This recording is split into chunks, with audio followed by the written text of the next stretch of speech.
नमस्कार दोस्तों, स्वागत है आपका खुद के YouTube चैनल वर्ल्ड्स ज्ञान में। दोस्तों, आज की वीडियो हम गरुड़ पुराण के रिलेटेड लेकर आए हैं, जिसमें आज हम बताएंगे कि मृत्यु के बाद अगले जन्म में कौन सी 5 चीज़ें हमारे साथ जाती हैं। तो चलिए हम अपनी वीडियो की शुरुआत करते हैं। दोस्तों, कहा जाता है कि व्यक्ति खाली हाथ आया है और खाली हाथ ही जाएगा, लेकिन ग्रंथों के अनुसार व्यक्ति की मृत्यु के बाद भी 5 चीजें उसके साथ अगले जन्म तक जाती हैं। तो आइए जानते हैं मरने के बाद क्या साथ ले जाता है व्यक्ति। दोस्तों, आप सबने अक्सर लोगों को कहते सुना होगा कि मृत्यु के बाद व्यक्ति को साथ कुछ नहीं जाता। जो भी उस व्यक्ति से जुड़ी भौतिक सुख की चीजें हैं वह सब यही रह जाती हैं। अगर पुराण, वेद और बाकी धर्म ग्रंथों को देखा जाए तो उनमें स्पष्ट बताया गया है कि व्यक्ति की मृत्यु के बाद भी कुछ चीजें उसके साथ अगले जन्म तक जाती हैं। कुछ चीजें ऐसी हैं जिनका भुगतान व्यक्ति को अपने अगले जन्म में करना पड़ता है। तो आइए जानते हैं ऐसी कौन सी 5 चीजें हैं जो मरने के बाद भी व्यक्ति के साथ जाती हैं। नंबर 1, ज्ञान। ज्ञान व्यक्ति को भीड़ में सबसे अलग करता है। ज्ञान के बल पर आप अपनी अलग पहचान और लोगों पर छाप छोड़ने में कामयाब रहते हैं। इसलिए अपनी मृत्यु से पहले आप जितना ज्ञान ले लेंगे वह आपके बहुत काम आएगा। दरअसल ऐसा माना जाता है कि जीवित रहते हुए व्यक्ति जो गुण सीख लेता है वह उसके साथ मृत्यु के बाद भी जाते हैं। इसलिए अपना समय खुद को अच्छा ज्ञान और गुण सीखने में व्यस्त करें। नंबर 2, कर्ज। धार्मिक ग्रंथों में ऐसा बताया गया है कि कर्ज कभी भी व्यक्ति का पीछा नहीं छोड़ता। अगर किसी व्यक्ति ने आपका भला किया है तो उसका ये ऋण जैसे ही मौका मिले उतार देना चाहिए।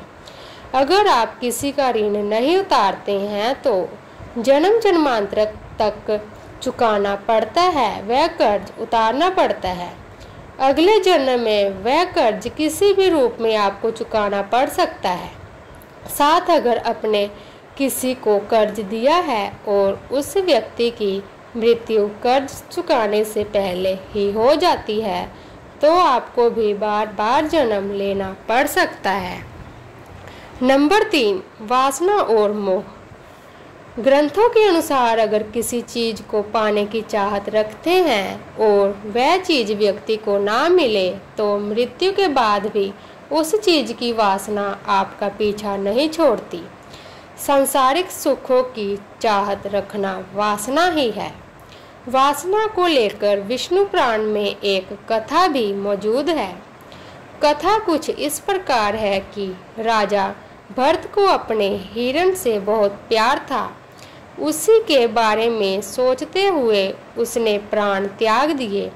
अगले जन्म में राजा को खुद हिरण रूप में जन्म लेना पड़ा। इसलिए कामना और वासना को अपने मन में हावी नहीं होने देना चाहिए। साथ ही किसी भी चीज को लेकर अधिक मोह माया नहीं होनी चाहिए। नंबर 4, कर्म।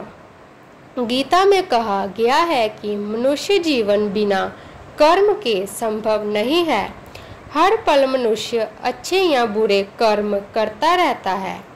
मृत्यु समीप आने पर व्यक्ति के कर्मों द्वारा ही तय होता है कि उसे परलोक में सुख मिलेगा या दुख। इन्हीं के परिणाम से अगले जन्म में अच्छा बुरा फल प्राप्त होता है। कर्म 7 जन्मों तक व्यक्ति का पीछा नहीं छोड़ते। इसका एक उदाहरण महाभारत में भी मौजूद है।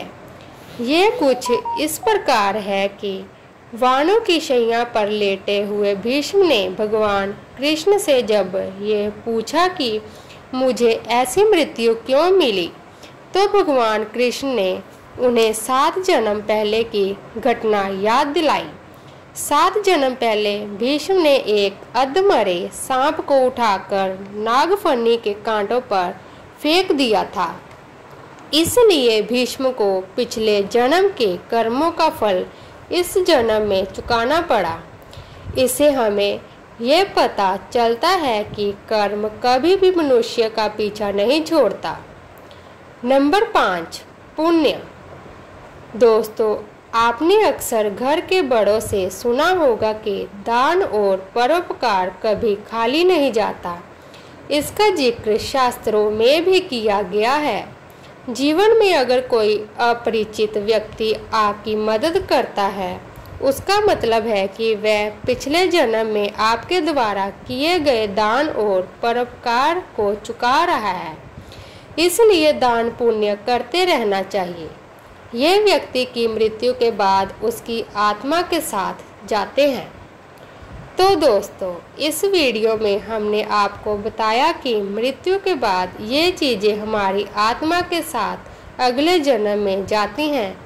कैसी लगी आपको हमारी ये वीडियो, हमें ज़रूर बताएं और ऐसी जानकारी के लिए हमारे चैनल को सब्सक्राइब अवश्य करें।